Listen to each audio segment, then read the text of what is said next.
పాత నోట్ల వినియోగంపై కేంద్రం వెసులుబాటును కల్పించింది. రద్దు చేసిన పాత పెద్ద నోట్లతో మరో 3 రోజుల పాటు ప్రభుత్వ బిల్లులను చెల్లించొచ్చని కేంద్ర ప్రభుత్వం తెలిపింది. కరెంటు బిల్లులు, ఆస్తి పన్నులు, నీటి బిల్లులు, ప్రభుత్వ ఆసుపత్రి బిల్లులు, రైలు టికెట్స్, ప్రజా రవాణా వ్యవస్థ, విమాన టికెట్స్, పాల బూతులు, శ్మశాన వాటికలు, టోల్ గేట్లు, మెట్రో రైల్ టికెట్స్, మెడికల్ షాపుల బిల్లులు, గ్యాస్ సిలిండర్స్ కొనుగోలు, రైల్వే క్యాటరింగ్, పెట్రోల్ బంకుల్లో పాత 500, 1000 నోట్లను మరో 72 గంటల పాటు వినియోగించుకోవచ్చు. బ్యాంకులు, ఏటీఎంలలో నింపిన డబ్బు వెంటనే అయిపోవడంతో ప్రభుత్వం ఈ చర్యలకు ఉపక్రమించినట్లు తెలుస్తోంది. ప్రభుత్వ కార్యకలాపాలకు సంబంధించిన అన్ని బిల్లులను పాత నోట్లతో ఈ నెల 14 వరకు చెల్లించవచ్చని కేంద్ర ప్రభుత్వం వివరించింది.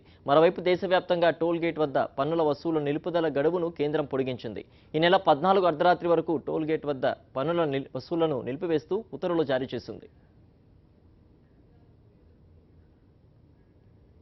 దేశవ్యాప్తంగా పెద్ద నోట్లను రద్దు చేస్తూ కేంద్ర ప్రభుత్వం తీసుకున్న నిర్ణయం రాష్ట్రంలో రిజిస్ట్రేషన్లపై తీవ్ర ప్రభావం చూపుతోంది. ఈ ఏడాది 4,000 కోట్ల రూపాయల వార్షిక ఆదాయమే లక్ష్యంగా పరుగులు తీస్తున్న రిజిస్ట్రేషన్ల శాఖ 4 రోజులుగా ఆదాయ పతనంతో సతమతమవుతోంది. ఈ ఆర్థిక సంవత్సరంలో మొదటి 6 నెలల ఆదాయం అనూహ్యంగా 31.21% పెరగడం రిజిస్ట్రేషన్ల శాఖ ఉన్నతాధికారులను సైతం ఆశ్చర్యానికి గురిచేసింది. దక్షిణాది రాష్ట్రాలతో పోల్చితే తెలంగాణ రాష్ట్రంలోనే అత్యధిక పెరుగుదల శాతం నమోదైందని ప్రభుత్వం కూడా ప్రకటించింది. 2015 ప్రథమార్థంలో రిజిస్ట్రేషన్ల శాఖకు 1,495 కోట్ల ఆదాయం రాగా ఈ ఏడాది 6 నెలల్లో ఇది 1,935 కోట్లకు పెరిగింది. ఇదే రీతిన రాబడి కొనసాగితే వార్షిక లక్ష్యాన్ని సులువుగా చేరుకోగలుగుతామని అధికారులు ఆశించారు. అయితే నల్లధనంపై సర్జికల్ స్ట్రైక్ అంటూ ప్రధాని మోదీ చేసిన ప్రకటన రాష్ట్రంలో రిజిస్ట్రేషన్స్ రాబడిపై తీవ్ర ప్రభావం చూపింది.